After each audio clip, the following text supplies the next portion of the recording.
Hi hello, நான் உங்கள் LP. Welcome to LP moto channel. இந்த வீடியோவில் மனதின் அருமை, மனம் என்றால் என்ன, மனம் நம்மளை எவ்வாறு செம்மையாக்குகிறதுன்றதை தான் பார்க்க போகிறோம். அதுக்கு முன்னாடி நம்மளுடைய வீடியோவை லைக் பண்ணுங்கள், ஷேர் பண்ணுங்கள், ஓகேங்களா? சரிங்க, மனத்தை நம்ம என்ன பண்ணுறோம் தெரியுங்களா? ரொம்ப கேர்லெஸ்ஸாக ஹேண்டில் பண்ணுறோம். நிறைய பேர் சக்ஸஸ் ஆகாததுக்கு மிக முக்கியமான காரணம் என்ன தெரியுங்களா?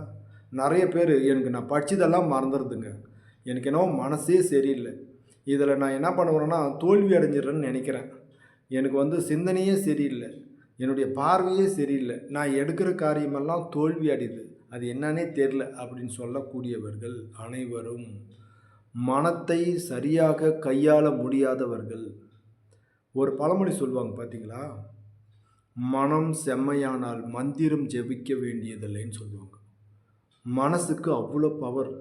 நீங்கள் மனதில் நினைப்பது தான் செயலாக உருவெடுக்கிறது. அந்த செயல் தான் வெற்றியை கொடுக்குது. நீங்கள் மனத்தை செம்மையாக வைத்து கொண்டால் போதும், எல்லாமே சாத்தியம் அப்படின்னு சொல்கிறாங்க. நீங்கள் ரொம்ப சோர்வாக இருக்கிறீங்களா? அப்போ என்ன பண்ணுவீங்கன்னா, அப்பப்போ யூரின் போகுது, அப்பப்போ டயர்டாக இருக்குது, ரொம்ப என்னதுன்னா மயக்கமாக வருது, உங்களுக்குள்ளே ஒரு டவுட்டு, நம்மளுக்கு சர்க்கரை நோய் இருக்குமோ அப்படின்னு போய் சோர்வாக போய் டாக்டர் கிட்ட சொல்கிறீங்க. அந்த டாக்டர் எல்லா டெஸ்ட்டும் எடுத்துகிட்டு பின்னாடி உங்களுக்கு என்னமே இல்லைன்னு சொல்லும்போது அந்த மனசுக்கு தெம்பு வந்துடுது பார்த்தீங்களா? அப்படி நிமிர்ந்து உக்காருவீங்க. எப்படி உக்காருவீங்க? நிமிர்ந்து உக்காருவீங்க. அதுதாங்க மனம். மனதிற்கு நீங்கள் ஒன்று நல்லா இருக்குதுன்னு சொல்லிட்டீங்கன்னா உங்களுடைய உடம்பு அதுக்கு தகுந்தாற் மேலே செயல்படும். அந்த மாதிரி இந்த பெரிய பெரிய போஸ்டிங்களெல்லாம் இருக்குவாங்க பாருங்கள், சிங்கம், புலி, இதெல்லாம் பார்த்திங்கன்னா அப்படியே அதனுடைய நடையே வேறு மாதிரி இருக்கும். ஏன்னா அதனுடைய மனசு எப்படி இருக்குன்னா, தான் தான் ராஜா, தான் வச்சு தான் சட்டம்னு சொல்லிட்டு அது நினைப்பு, அந்த மனசை அந்த மாதிரி செம்மைப்படுத்தினுக்கும்.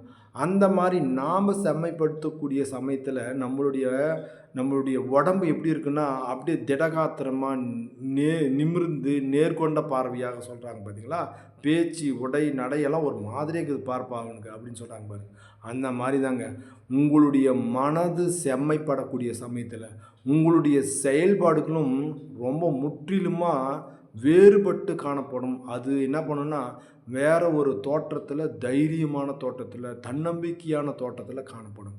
அதுதாங்க மனதனுடைய அதனால் மனதை செம்மையாக்குங்கள், உங்களுடைய வாழ்க்கையில் மிகப்பெரிய வெற்றியை அடையலாம். ஓகேங்களா? தேங்க்யூ.